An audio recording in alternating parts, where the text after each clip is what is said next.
में उसके अलावा तो भी चाहिए। नमः शिवाय का भाव युक्त मनन, दोनों एक साथ हुआ।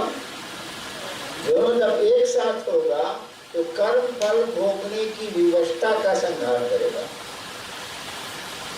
जो जपेगा, जिसका जो मनन करेगा उसका संहार करेगा। गुरु की दया ये तो न समझ सकते हैं हम, न समझ सकते हैं आप, लेकिन तो उनकी चीज है, जिसकी संपत्ति है वही जाने।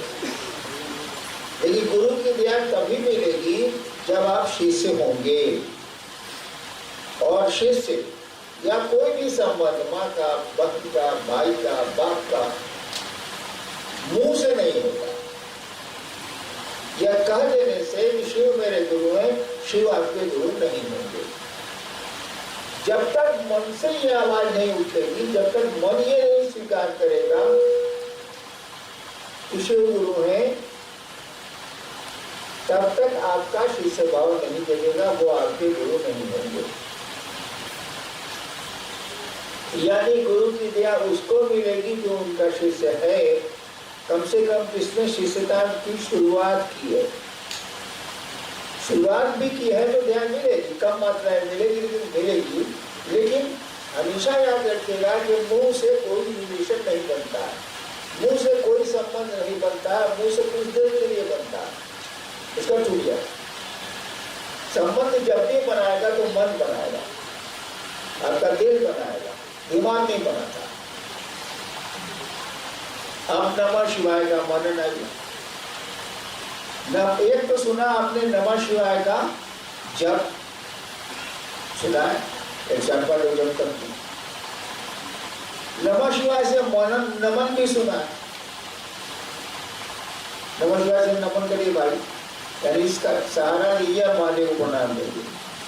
यहाँ शब्द बदल गया, नमः शिवाय का मनन,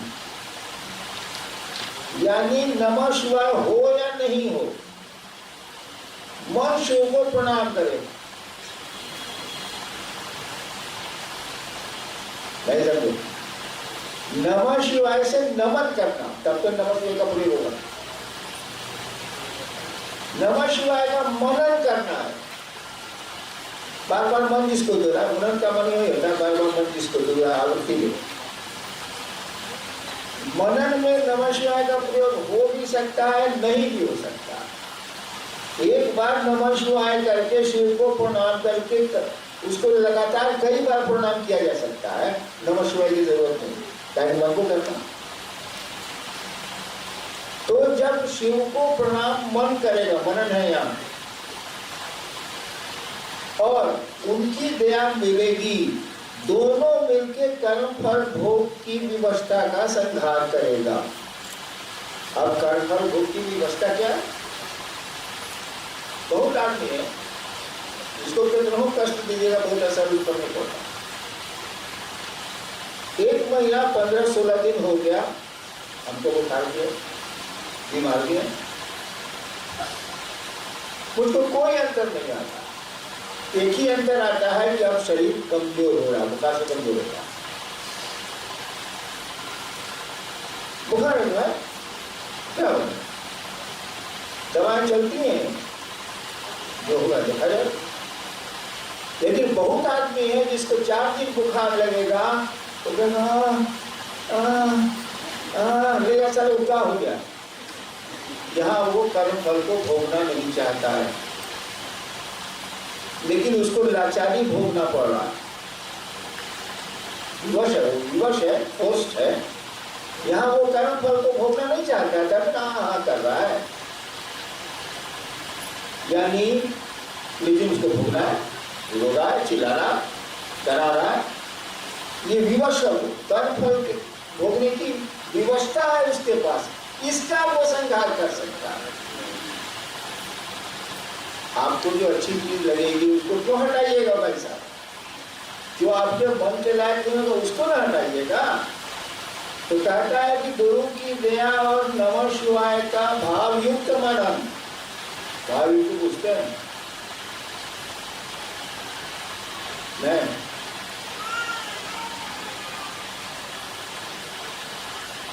यहाँ बहुत लोग होंगे जो मोटरसाइकिल चलाते हो, यहाँ बैठे हुए बहुत सारे लोग होंगे जो मोटरसाइकिल चलाते हैं, गाड़ी चलाते हैं, मैं भी चलाता हूँ। अमूमन आदमी जो मोटरसाइकिल चलाता है उसको याद तो नहीं रहेगा कि बाजार से सारा घर कब आए और घर से बाजार कब पहुंचे। वो चल रहा है तो चल रहा है, उसका दिमाग सारा कहीं और है। नहीं होता है,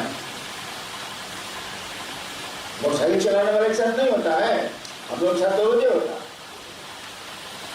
मोटरसाइकिल जा रही है और सोच रहा है परवल कैसे ले ले, ऊपर को आई तो सस्ता बाकी तो इनको मेरा भी कहे दिया पर वल्ले में के भुजिया खाती।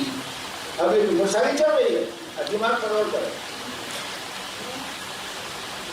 नहीं, यह हुआ भावयुक्त नहीं है। ये मोटरसाइकिल चलाने में आपका कोई मन, कोई विचार, कोई भाव नहीं लग रहा। अगर मोटरसाइकिल चलाने अगर नया नया होता है ब्रेक तो बदले क्लच, क्लच का बदले ब्रेक, भाव लगा रहा है, लेकिन टेक्निकल है इसलिए गड़बड़ा जाना बेचारा। आप बचपन में छठा क्लास में पढ़ते नहीं बाबूजी को जीत में लीजिए सरकार अपनी गाड़ी में थी, बाबूजी चले गए एक गाड़ी से गए बाबू। ऐसा तो नहीं है कि दूगो पढ़ने के साथ पढ़िएगा, दूगो स्वामी के साथ पढ़िएगा, एक ही गाड़ी में चढ़ के जाइएगा, एक बढ़िया लग जाए बाबू चलेगा ऑफिस। हम सोचा कि सारा नया नया जीप है इसको चलाया, आता तो कुछ था नहीं, बच्चे थे वही इसी की उम्र के होंगे कि बचवा में हम चर्चा में कोई बोल रहे माई के ऊपर में है, कोई है नहीं, हम ही सबसे बड़े हैं। एक चपासी हुआ अंदर होगा, बाहर में गाड़ी थी, गैरेज था कुत्ता पर स्टार्ट कर चालू मारे स्टार्ट बैक किया, बैक नहीं इसका सोचिए लगा देते, लगाने के जैसे बढ़ाए तो आगे आपको पास वाला लंबा था, आगे आपको ब्रेक लेना है, सलाद बना के मार दिए एक्सीलेटर। एक्सीलेटर मारे तो आगे का जो बाउंड्री था इतना मोटा सबको अपना खून से टुकड़ा। सामने दुकान थी एक, उसके पैसे कर रहा लेकिन कितना भाव तो मनन हो रहा है मेरा, भाव तो मनन है, पूरा का पूरा कंसंट्रेशन गाड़ी चला, पूरी की पूरी सोच मेरी गाड़ी कर रहे हैं, लेकिन टेक्निकल मामला है ऐसा ब्रेक का करके एक्सीडेंट कर क्या ब्रेक का करके बढ़ गई गाड़ी डर हो गया। तो नमः शिवाय का भाव तो मनन, यानी वह शिव, उस शिव को जो आप प्रणाम कर रहे हैं उसमें आपका मन है कि नहीं है। अगर मन वहां खड़ा है, मन उस मन में है शामिल, तब नॉर्मली जिस काम को हम लोग लगातार करते हैं उसमें हमारा मन नहीं रहता है, हट जाता है, काम तो होता है। इसलिए कहा जाता है कि नमः शिवाय जो बहुत करते हैं लोग, सांस पर करते हैं तो धीरे धीरे बिना कोशिश के सांस पर चलता रहे। अब तो हो गया, अनायास चल रहा है नमः शिवाय। आप कहिएगा इसको तो अनायास नमः शिवाय चल रहा है, जो महादेव हो गया। आप जानते हैं कि कुत्ता भी नहीं हुआ, क्या है सांस पर नमः शिवाय चल रहा है और दिमाग कहीं हो रहा है, भावयुक्त नहीं है, भावयुक्त। ये दोनों मिलेंगे, भावयुक्त मनन और गुरु की दिया, उसके बिना तो कुछ होने नहीं जाएगा। गुरु की दिया होने के विशेष से होना होगा, ये दोनों मिलेंगे तब आप जिन कष्टों को नहीं चाहते हैं उनको हटा सकते। इसे भोगने की व्यवस्था लिखा हुआ है, जो नहीं चाहते हैं उसको हटा।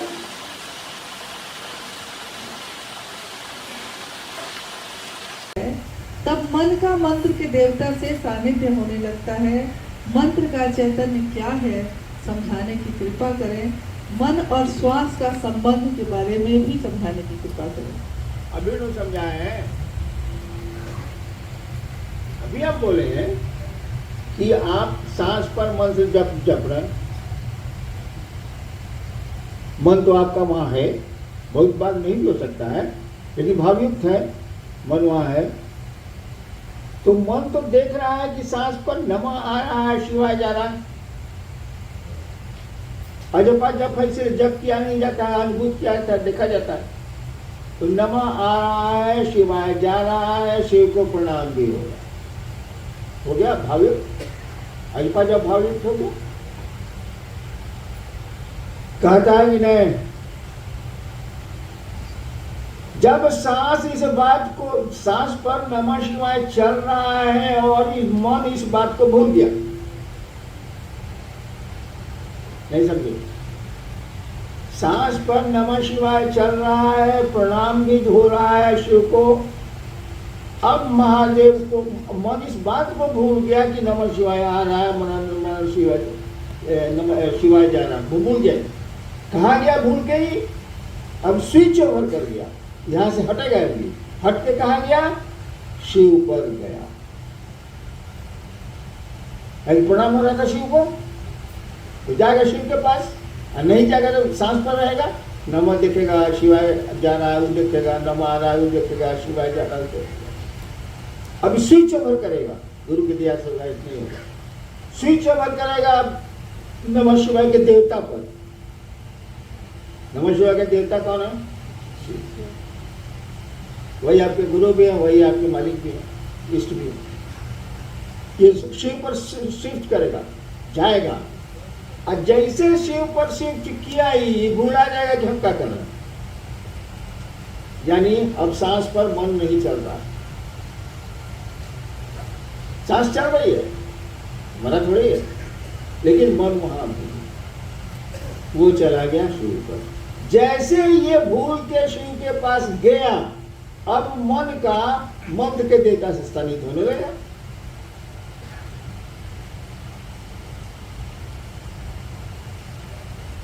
नहीं समझे?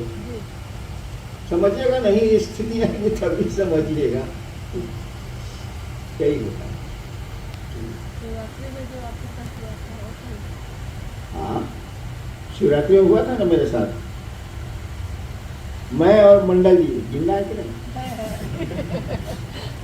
मैं और मंडल जी दूर बैठे हुए थे, पूजा पाठ से हमको बहुत लगाव नहीं है। आरती दोपहर के होने जा रही, बड़ी भीड़ होती है। खबर आई, अनुभवी लोग भेजे कि आरती में आइए, हम गए, बोले आरती कर लेंगे। फिर आदमी गया, फिर उधर से एक आदमी आया कि बुलाना है आरती के लिए, हम कह रहे हैं बोलो ना कर लेंगे। हम दो आदमी गप मारे, हम गप काम मारेंगे, हम लोग तो जब दो दीवाने बैठते हैं तो बात तो सीधी ही चलती है। तब देखा कि बरखा जी इधर से आ रही है, मैंने यो ले जाने के लिए, हम कहा अब पलरा भारी होगा, मंडल जी चलिए, बातों पर निर्भर करता है। चल गए। मैं आरती में कभी जाता नहीं, आरती में करता नहीं। तो अनु बाबू ने एक थाली बढ़ाई मुझको, बड़ी सी, 5 थाली थी बड़ी बड़ी, एक थाली बढ़ाई, मैंने बगल वाले आदमी को दे दी। फिर बढ़ाई, फिर मैंने बगल वाले को दे दी, फिर बढ़ाई, फिर मैंने बगल वाले को दे दी। 4 थाली अगल बगल दे दी। अब तो कोई था ही नहीं बचा, बाकी बात से कह रहा हूँ तो उधर लोग, इधर लोग। 5वीं थाली अब मैं क्या करूं? कोई था ही नहीं जिसको मैं पढ़ाता, उसको करने नहीं थी आरती। मैंने लाचारी, अब आरती शुरू। तो जब थाली हाथ में मेरे आ गई तो अब करना पड़ा। जो काम नहीं करने का मन है तब गुस्सा आएगा। तो परमेश्वर जी को ड्यूटी मिला हुआ था कर्पूर गरम करने का। तो हम जैसे खड़ा हुए, लाचार हो गया कि आरती करनी पड़ेगी। परमेश्वर जी कहा आरती करो, डांटा उसको, झूठा मुखड़ा किए हुए सारा शुरू कर दिया। पर कर्पूर गरम करना होता है, शुरू कर दिया। अब हम क्या करें? हम सोचा कि आजकल गाड़ी हम नहीं चलाते, ये चलाए तो लाखों किलोमीटर, लेकिन जब लाचारी हो जाए गाड़ी चलाने की तब तो ठीक से चलाना पड़ेगा, नहीं धक्का लग जाएगा। तो हम सोचेंगे अब आरती करिए देते हैं सालों को, करते तो नहीं है लेकिन अब लाचारी है तो कर देते हैं। तो आरती में क्या करना, दिया दिखाना महादेव को, पूरे संसार की रोशनी जहां से निकलती है उसको दिया दिखाते हैं, करिएगा नौटंकी।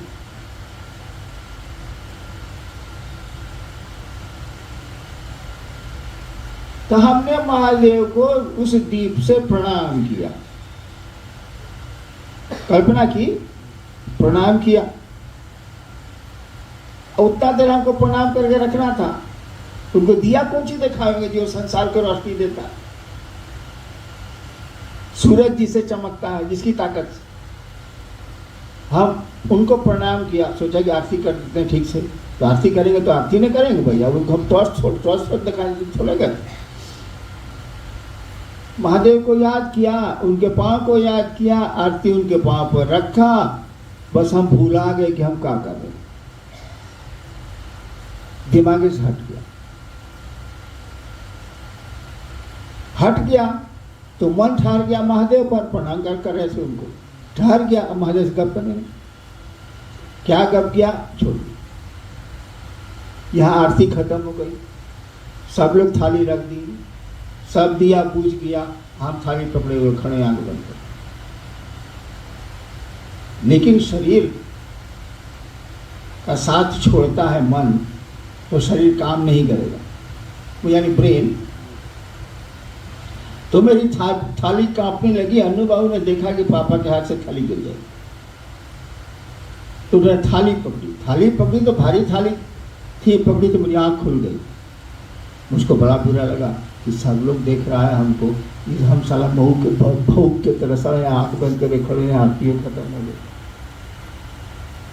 वही है, मन जब सांसों के साथ नहीं चलकर, मन आरती के साथ नहीं चल रहा है, मन जब सांसों के साथ नहीं चलकर मंत्र के चैतन्य, नमः शिवाय के चैतन्य शिव है, मन जब मंत्रों सांसों के साथ नहीं चलकर मंत्र के चैतन्य में ठहर जाता है, तो मन का मंत्र के देवता से सानिध्य होने लगता है। यही तो लिखा है।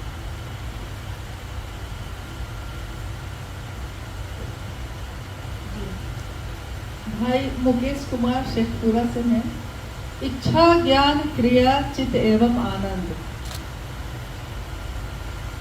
में चित्त का अर्थ भी ज्ञान है और इच्छा ज्ञान क्रिया में भी ज्ञान है।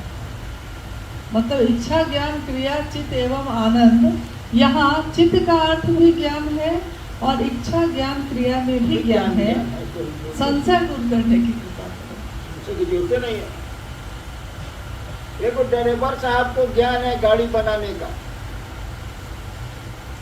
वो भी ज्ञान है। एक ड्राइवर को, एक मिस्त्री को ज्ञान है गाड़ी चलाने का या बनाने का, ज्ञान है। अगर मंडल जी को भी ज्ञान है, इनको दे दिए गाड़ी बनाने के लिए तो 4 दिन तक गाड़ी खड़ी रहेगी, वहाँ ही बैठे रहेंगे, साला बने कुछ ही बात है नहीं।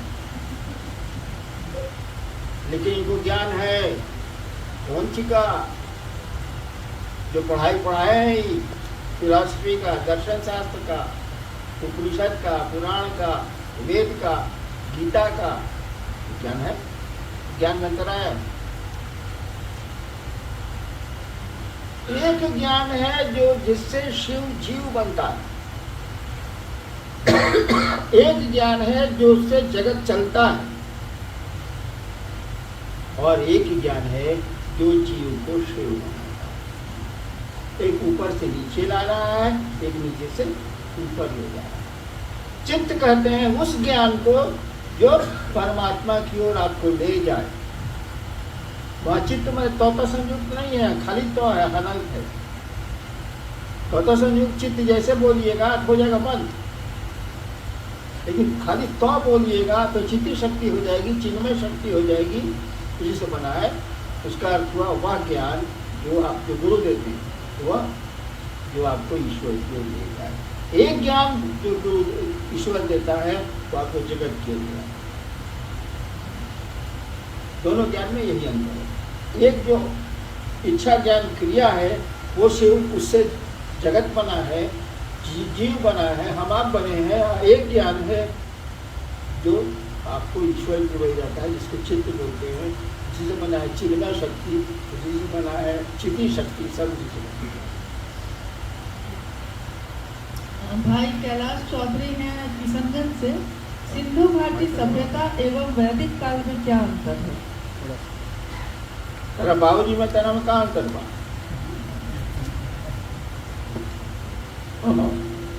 सिंधु घाटी सभ्यता और वैदिक सभ्यता में क्या अंतर है? कोई आपके दादाजी में और आप में कहाँ अंतर है? अरे पहले पैदा हुए हैं, आप बाद में पैदा हुए हैं। कि सिंधु घाटी सभ्यता वैदिक सभ्यता से पहले है, वहाँ की सभ्यता अलग है वैदिक सभ्यता से। वैदिक सभ्यता आर्यों की सभ्यता है और सिंधु घाटी सभ्यता इन लोगों ने कहा अनार्य थे।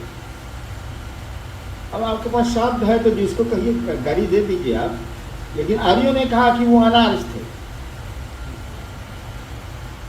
यानी भारत के मूलवासी थे वो। और वैदिक सभ्यता मूलवासियों की नहीं मानी जाती है, वो कहा जाता है ये पश्चिम उत्तर पश्चिम इलाके से घुसे थे, आए थे, जिसको आर्य कहा गया। तो पहले है बाद में दोनों की सभ्यताओं में अंतर है। आर्य आए तो उनके पास घोड़ा था, हम लोग के पास घोड़ा नहीं था, क्योंकि उनका रहन सहन अलग था। और यहाँ जो भारत के मूलवासी थे उनका रहन सहन अलग। किताब में पढ़ना पड़ते। मन का भैरव स्वतः दैविक, दैहिक और भौतिक कष्टों को अपने त्रिशूल से विदीर्ण करेगा। यहाँ दैविक, दैहिक और भौतिक कष्ट और मन का भैरव का क्या अर्थ है? एक आदमी आपको मिलेगा जो किसी को घायल रोड पर देख लेगा तो उससे ज्यादा बेहोश हो जाएगा, गिर जाएगा। डरपोक नहीं मिलता। मैं पटना कंट्रोल में भी इंचार्ज था। पुलिस ने हमको वायरलेस पर कहा कि सर बेली रोड में एक्सीडेंट हो गया, मोटरसाइकिल वाला एक ट्रैक्टर से लड़ गया है टर्निंग पर, जिसमें कि मोटरसाइकिल वाला गिर गया, खून है। हम कहते तो उसको अस्पताल भेजो तो सर तेज में, लेकिन एक और आदमी सर उलट गया है। हमको कौन उलट गया जी? एक वो देख रहा था से उलट गया, हमको उसको ही बोलो। यानी आपका मन कभी भैरव बनता, डर को भैरव मन इसकी आवाज से डर लगे। भैरव भैरव मन आवाज, भैरव मन है जिसकी आवाज से आपको भय लगे, संसार डरता है जिससे। क्यों कोई कहे? तो एक मन है जो डरता, एक मन है जो नहीं डरता। तो जब शिव के साथ जाइएगा तो आपका मन मजबूत होगा नहीं। सामान्य बात है। आप 1 बजे रात में मोटरसाइकिल स्टार्ट किया, एक पूछा गुजरात कहाँ जाता रहो? एक आदमी आपने मोटरसाइकिल, हमें तो हुआ इसीलिए बोल रहे, समस्तीपुर से हम जा रहे थे दरभंगा, 1 बज रहा था रात, मोटरसाइकिल चला स्टार्ट किए। तो आदमी आया, कहा कि भाव जी अंदर थे, भाई कहाँ जा रहे हैं? उनका दरभंगा जा रहे हैं। 1 बजे आदमी जा रहे हैं, सुबह 4 बजे जाइएगा। लूटपाट भी होता है, सब लकड़ी का पुल है रास्ता में। हम वो सोचने लगे ठीक है कहता है 4 बजे जाए। तब तक उधर से वो मेरा मित्र था, मोटरसाइकिल की आवाज़ सुन के बगले में रहता था, अफसर का बेटा आया, नालंदा का गुंडा था। अब भैया कहाँ जा रहे हैं? तो जा रहे हैं यार दरभंगा, बेबी भी बीमार है। तो क्या हुआ? हम कहा ये बोल रहे हैं कहाँ जाइएगा? भोरे जाइएगा 4 बजे। कहा इसको भी मारिए, साला मऊगा बना के छोड़ दिया। चलिए भैया हम चलते हैं।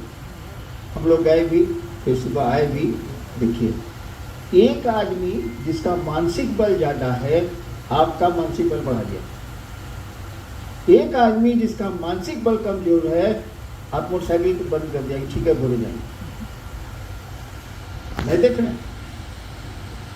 तो शिव का सानिध्य आपको कितना बलशाली बना सकता है, इसकी कल्पना कर लीजिए आप। अब मुंह से सानिध्य रखना है तब तो वो मौका के मौके रहिएगा, लेकिन अगर मन शिव से जुड़ रहा है तो उससे संसार में तो कोई अभी न पढ़ा है। वो कौन आदमी महाभारत में पढ़ रहा था शिव, राणा जी। महाभारत कहता है जो विष्णु परंपरा का ग्रंथ है, वो कहता है नास्ति सर्व समूह रणे, शिव से बड़ा कोई योद्धा ही नहीं है। महाभारत कह रहा बाबू, शिव पुराण ने कह रहा शिव से बड़ा कोई योद्धा ही नहीं है। नास्ति सर्व समूह रणे, युद्ध उससे बड़ा कोई योद्धा ही नहीं। तो जिसका मन शिव के सानिध्य में जाएगा, उसके मन की मजबूती का ख्याल करिए तो उसका मन भैरव क्या तो शिव बन जाएगा। और जब भैरव बनेगा तो किस चीज को नहीं तोड़ देगा, वो भौतिक दैहिक दैविक जो भी उसको कष्ट लगेगा तोड़ देगा, नहीं लगेगा भोग लेगा। तो अलग अलग लैकिंग है ना। बहुत आदमी है जिसको सोफा पर सुला दिए नींद नहीं आएगी, बहुत आदमी है कि जो नीचे सुला दीजिए नींद नहीं आएगी। सबका अलग अलग ये है सिस्टम है। मैं होटलों में जाता हूँ तो नीचे सोता हूँ, तो 5 स्टार हो 7 स्टार हो कोई अंतर नहीं आता, मैं नीचे बिछा के सोता हूँ। बहुत लोग हैं जो गड्ढा ही पसंद करे तभी होटल में लगाओ, सबका अपना अलग है। तो जो भोगना चाहता है भोगता है, जो नहीं भोगना चाहेगा नहीं भोगेगा। मन मजबूत हो जाएगा तब।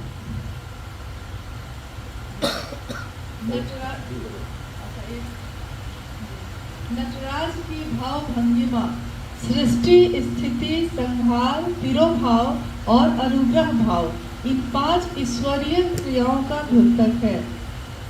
कृपया समझाएं। ये भैया अभी कोई बोला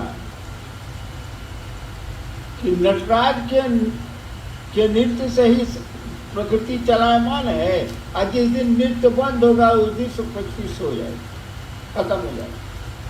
यानी शिव से ही चलायमान है, कण कण में चल रहा है। धरती का कण कण शिव के नृत्य से चलायमान है। और जिस दिन कहा जाता है जिस दिन नृत्य बंद होगा प्रकृति शिव की गोद में सो जाएगी, यानी खत्म। तो शिव के नृत्य में बचा कौन सी भाई? शब्द आप जो जो चुन लीजिए, ईश्वर तिरोभाव मल, बचा कौन सी? सब उसके भीतर है। और शिव का ज्ञान स्वरूप भी उसमें है, सृष्टि में नहीं है उनका ज्ञान स्वरूप। यानी 9 के भीतर भगवती के जीवन में नहीं है ज्ञान स्वरूप, लेकिन नटराज में है। वहां शिव 11 है, 9 नहीं है। बचा कौन सी? उसे कहिएगा एक अर्थ को समझा देंगे शब्द को, तो क्या हो समझने हो? मैं कुछ नहीं कहोगे कि बाबू जान लो। ज्ञान जो है ना आपको रसातल में ले जाएगा। ये ज्ञान काम नहीं करेगा। हमको गाड़ी चलाने का, गाड़ी बनाने का बहुत अच्छा ज्ञान है। अब बताइए मैं गाड़ी चला सकता हूँ? टांगे नहीं खेगी लो तो अब क्या करेंगे? हाँ, किस काम का ये ज्ञान हुआ मेरे लिए?